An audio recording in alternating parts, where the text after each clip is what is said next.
থাকলে আর 2 litre manage করে দেন, নিয়ে যান। 600 দিই ভাই, আর 2 লিটার দেন।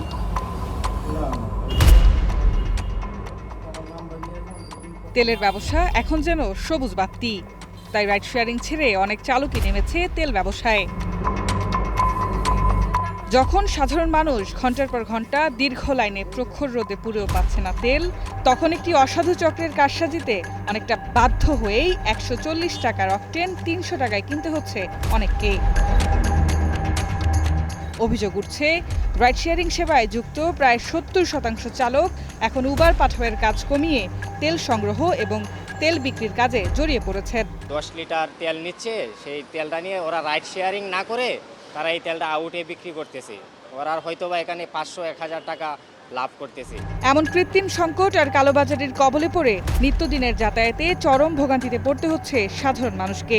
গাড়ি থেকে তেল সংগ্রহ করে তারা বাইরে তেল বিক্রি করে। এই তেলটা আমাদের যেখানে এখানে 140 টাকা কিনি পাম্পে, অথচ দেখা যাচ্ছে যে বাইরে আমরা 250 টাকা কিনতে হয়।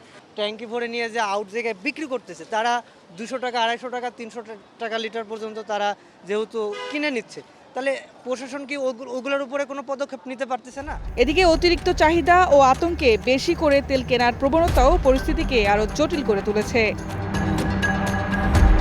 বিশেষজ্ঞরা বলছেন, দেশের আইনে তেল মজুত করার জন্য কঠোর শাস্তির বিধান থাকলেও কালোবাজারি ঠেকাতে নেই কার্যকর পদক্ষেপ। পর্যাপ্ত সরবরাহ থাকা সত্ত্বেও তদারকির অভাবে হচ্ছে সংকট। জ্বালানি তেলের এই অস্থির বাজারে দ্রুত নজরদারি বাড়ানো এবং অসাধু চক্রের বিরুদ্ধে ব্যবস্থা নেওয়ার তাগিদ সংশ্লিষ্টদের। Mitu, green news, Dhaka.